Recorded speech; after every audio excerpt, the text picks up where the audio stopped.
I remember my first car that I bought with my own money working at Meyer Seafood Department. I bought my grandma's 1987 Pontiac Grand Am, and I just loved that car. It was my first car, and it was very special to me. My dad was showing me how to take care of a car and what you want to do and how you want to do it. And I remember this day we were out in the driveway of our house, and we were cleaning it up. We had washed it up, waxed it, and we had taken the wheels off. My dad was showing me how to change the brakes and everything, and had cleaned up everything real nice. And afterwards, we were going to bring it into the garage and we're going to change the oil.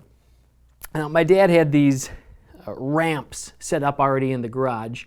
It was always very nerve-wracking for me to drive up on these ramps because you got to get enough speed to go up the ramp, but then once you get up to the very top of the ramp, you got to stop real quick, otherwise you'd go right clean over it. We just finished up cleaning the car and looked beautiful, and even the wheels were cleaned, and even the brakes and the brake pads and the rotors were cleaned and soaped and washed. So I pull slowly into the garage and press my foot down on the brake pedal, and to my great surprise, and really to my horror, nothing happened when I pushed that brake pedal. We all have this agreement with our automobiles that when we push that pedal, the car is supposed to stop. And when the car doesn't fulfill its end of the bargain, a great sinking feeling opens up in your stomach. And that's exactly what happened. So when I pushed that brake pedal and nothing happened, the very first thought that entered my mind was, oops, I've pressed the wrong pedal.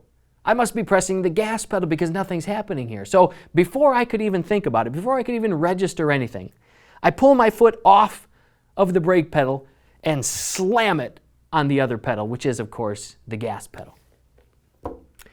Now, I can't imagine what my dad was thinking as he was watching what I was doing.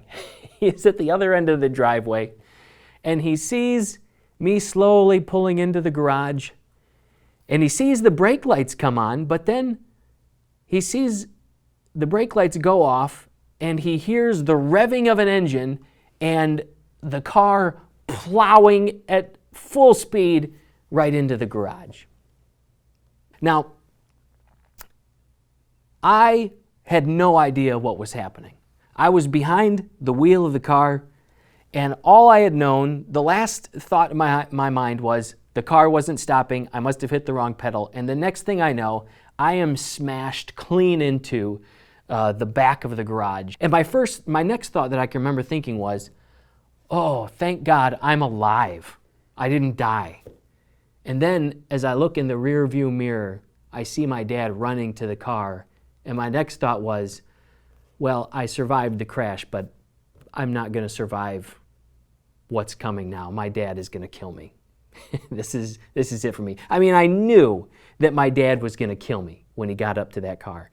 And all I did was just sit there. I didn't get out of the car. I just sat there because I wanted to enjoy my last few moments alive. And I watched in the mirror, and my dad comes up to the car, and the door of the car is flung open. He tears it open. And I kind of have I've resigned myself for the consequences of what I just done. And as I'm waiting for the shoe to drop, I'm waiting for, I don't know what my dad's going to do. He pulls me out of the car and he says to me, "Are you okay? Are you okay, Chad?" And he gave me a big hug. A lot of us have images in our minds of the people that we interact with. And there's stories that we tell ourselves about the people that are in our lives. And in our minds, a lot of times, we just know who people are and what they would say and how they feel about things. But really, I think the story is more complicated than that.